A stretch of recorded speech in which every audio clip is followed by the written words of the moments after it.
4 mois après sa réélection, le président de la République démocratique du Congo, Félix Tshisekedi, est en Allemagne. L'occasion pour une interview avec la Deutsche Welle. Monsieur le Président, enchanté et soyez le bienvenu. Merci, mesdames. Alors, Monsieur le Président, vous êtes aujourd'hui en Allemagne. Comment est-ce que vous comptez intensifier les relations entre la République démocratique du Congo et l'Allemagne ? Déjà par des rencontres comme celle-ci, parce que tout à l'heure, je vais rencontrer le chancelier et à cette occasion, je lui lancerai une invitation à venir aussi en République démocratique du Congo. Ce serait une grande première pour l'Allemagne parce que de toute l'histoire de notre pays, il n'y a jamais eu de chancelier allemand. Et donc, c'est une chose. Et la seconde, c'est dans les discussions, en présentant les opportunités qu'il y a en République démocratique du Congo d'investissement et les atouts qu'a mon pays par rapport aux réponses à donner aux questions que le monde se pose actuellement, par exemple sur le réchauffement climatique, sur la transition énergétique. Donc voilà, je pense qu'avec ça, je susciterai suffisamment d'intérêt pour attirer le monde des affaires allemand à venir en République démocratique du Congo. Justement, le gouvernement allemand s'est montré favorable déjà à ce que la RDC puisse plus profiter d'investissements privés. Qu'est-ce que vous envisagez et imaginez précisément, vous ? Ce que j'envisage, c'est une coopération, par exemple, dans ce dont nous avons grandement besoin, c'est-à-dire déjà les infrastructures. J'ai beaucoup d'admiration pour ce qui se fait en Allemagne. J'ai toujours dit que je rêvais de faire de mon pays une sorte d'Allemagne d'Afrique, donc un moteur du développement africain. Et donc dans l'infrastructure, nous avons énormément de besoins et c'est la clé d'ailleurs pour le développement d'un pays, que ce soit des infrastructures routières comme énergétiques aussi, parce que là aussi nous avons beaucoup de difficultés. Et si nous voulons installer des industries, inviter le monde des affaires, le milieu des investisseurs privés, il faut de l'énergie et de l'énergie propre, surtout en ce moment. Et le Congo a des atouts. Mais maintenant, il faut des investissements pour développer tout ça. Donc ça, ce serait vraiment le premier des secteurs dans lequel j'inviterais les Allemands à s'investir. Mais à côté de ça, il y a l'éducation, la santé, il y a l'agriculture qui est aussi une de nos priorités en ce moment. Et le numérique, les nouvelles technologies qui sont aussi très prisées par notre jeunesse. Notre peuple compte à plus de 60%, en tout cas une population qui oscille, dont l'âge oscille entre 0 et 30 ans. Donc c'est vraiment une population jeune qui garantit un avenir à notre pays. Donc voilà. Vous êtes le président d'un pays à grande richesse. Et beaucoup de richesses, mais dont aussi des ressources minérales, dont les minères stratégiques, les dits 3T, le tantal, le tungstène, les thym. Et tout récemment, des avocats de votre gouvernement ont accusé l'entreprise Apple d'utiliser des minerais issus d'exploitation illégale, c'est-à-dire donc qu'ils auraient extrait des minerais des mines congolaises, acheminés et blanchis principalement via le Rwanda et tout cela, après des accusations, en finançant même des groupes armés dans l'est de la RDC. Il y a même un ultimatum posé. Pourquoi exactement ? Mais pour que ça cesse, tout simplement. Ça fait 30 ans que ça dure. 30 ans depuis que la communauté internationale nous avait demandé d'ouvrir nos frontières pour accueillir le flot de réfugiés qui fouillaient le génocide au Rwanda. Et à ce moment-là, les génocidaires se sont glissés aussi dans la population, dans les réfugiés, et ils sont entrés en République démocratique du Congo avec leurs armes. parce que l'ordre avait été donné de quelque part, toujours dans la communauté internationale, de les laisser entrer avec leurs armes. Et après cela, on a donné un droit de poursuite au Rwanda qui s'est invité en République démocratique du Congo et a pourchassé ces génocidaires, mais malheureusement n'a pas fait la part des choses, donc a aussi massacré des Congolais. Et depuis lors, le massacre ne s'est pas terminé. Le Rwanda a découvert qu'en République démocratique du Congo, il y avait des minerais. Le Rwanda a noué des contacts dans la communauté internationale qui lui ont permis justement d'être le receleur, enfin le vendeur de ces minerais, du sang, des minerais obtenus par la violence exercée sur nos populations pour les pousser à quitter les localités dans lesquelles on trouve ces minerais. Et depuis lors, il est devenu un peu le représentant de ces minerais pour la communauté internationale, pour ces multinationales. Vous venez de le dire, hein, vous parlez donc des années 90, quand on ouvre ce couloir et que les réfugiés rwandais à l'époque arrivent au Zaïre. Aujourd'hui, on est 30 ans plus tard.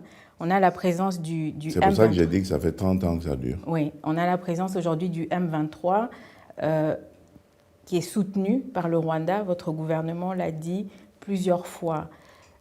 Est-ce que dans les prochains jours, vous prévoyez de rencontrer Paul Kagame ? Ce n'est pas seulement notre gouvernement qui l'a dit, mais il y a des rapports de l'ONU qui l'attestent. Et aujourd'hui, plus personne d'ailleurs ne s'en cache à part Kagame lui-même. Et d'ailleurs, je me demande même si lui-même ne le reconnaît pas. Donc, c'est clair, nous sommes agressés par le Rwanda qui maquille cette agression en brandissant comme ça des supplétifs qui s'appellent le M23, faisant croire que ce sont des Congolais qui ont des revendications, alors que ce n'est pas vrai. C'est un prétexte, une raison pour attaquer la RDC, piller la RDC et essayer de masquer évidemment tout cela par des prétextes fallacieux. Alors pour répondre à votre question, il y a actuellement une initiative qui est prise par le président angolais, João Lourenço, qui a été désigné d'ailleurs médiateur dans ce conflit par l'Union africaine, qui a pris déjà à plusieurs reprises des initiatives allant dans le sens de la paix, mais qui ont tous été sabotées, par Kagame et son régime. Donc nous pensons que nous sommes vraiment dans le dernier virage. Il y a maintenant une tentative que nous estimons être de la dernière chance. Et moi, comme je l'ai dit, je veux donner la chance à la paix le plus possible. Mais évidemment, ce n'est pas une faiblesse et nous n'allons pas toujours rester patients comme ça et en souhaitant la paix. En décembre, vous étiez plus incisif. En décembre, vous étiez plus incisif. Vous disiez, à la moindre escarmouche, on va attaquer le Rwanda. Tout à fait. Je ne le dément pas, mais j'ai quand même entendu raison. Vous savez, lorsque j'ai haussé le ton à ce niveau-là, les partenaires de mon pays sont venus me voir. Ils m'ont proposé justement ce schéma auquel je fais allusion. Et j'ai bien voulu leur accorder, évidemment, cette chance aussi d'essayer pour la dernière fois quelque chose. C'est ce qui se passe en ce moment. Nous allons voir ce que ça va donner. C'est-à-dire que vous êtes toujours prêt, comme il a été convenu, à rencontrer Paul Kagame. Mais j'ai toujours dit que je ne rencontrerai jamais le M23 parce que c'est justement, comme je l'ai dit, comment je peux expliquer ça, une chose factice. C'est une coquille vide qu'on a fabriquée pour justement justifier l'agression contre mon pays, de la RDC, mais qu'en réalité, le vrai agresseur, le vrai criminel, c'est Paul Kagame. Et je veux le rencontrer, non pas pour le supplier ou pour négocier quoi que ce soit avec lui, c'est pour lui demander et lui dire clairement, les yeux dans les yeux, que c'est un criminel, que ça suffit maintenant, son petit jeu est connu de tout le monde, ça suffit ce qu'il a fait à mon pays et à mon peuple, et qu'il est temps qu'il quitte le territoire, le sol de mon pays. C'est ce que je veux obtenir de lui, mais en le lui disant en face, parce que par presse interposée, parfois, ça n'a peut-être pas la même portée. Et comme vous avez mentionné les entreprises multinationales, Apple, mais peut-être aussi d'autres, qu'est-ce que vous attendez d'eux dans tout ça? Peut-être d'autres, sûrement d'autres. Lesquels? Oh, mais vous le saurez, les enquêtes continuent, hein. Nous avons engagé un bureau qui est très, très réputé et très efficace. Vous aurez tous les détails. Je crois que vous avez déjà vu une bonne partie du dossier qui détaille un peu ce commerce macabre, ce trafic illicite de nos minerais. Et la chose la plus grave, c'est que ces minerais sont extraits dans le sous-sol congolais, au prix du sang, comme je l'ai dit, en exerçant de la violence, de la terreur pour faire fuir les populations qui vivent dans ces localités. Et ensuite, ils sont transportés par des sentiers, via des motos, jusqu'au Rwanda. Et là, ils sont estampillés par une ONG internationale, nous citerons tout ça, qui évidemment les absout du fait que ce soit des minerais du sang, les fait passer comme si c'était des minerais extraits au Rwanda. Et Paul Kagame a eu même l'outrecuidance de dire une fois que le coltan qu'il y a chez lui est de meilleure qualité que le coltan en République démocratique du Congo. Et je me souviens, parce que j'ai vu cette interview, lorsque le journaliste à qui il disait cela lui a posé la question, il était incapable de dire dans quelle localité de son pays se trouvent ces minerais-là. Donc ça, c'est une preuve que vous avez pour que il y a soutien du Rwanda, du M23 et exploitation illégale. La preuve, c'est cette interview et aussi le lien avec l'ONG que vous avez cité. Ah oui, mais c'est aussi les témoignages des victimes. C'est aussi les témoignages des victimes. Et aussi le fameux développement que l'on observe au Rwanda. Parce que tout le monde applaudit le Rwanda en félicitant Kagame pour ce soi-disant miracle réalisé en si peu de temps après le génocide, après la destruction de son pays, en le modernisant. Mais c'est faux. Il n'y a pas de bonne gouvernance du tout. Il n'y a aucune industrie au Rwanda qui peut enrichir ce pays au point de le moderniser de cette façon-là.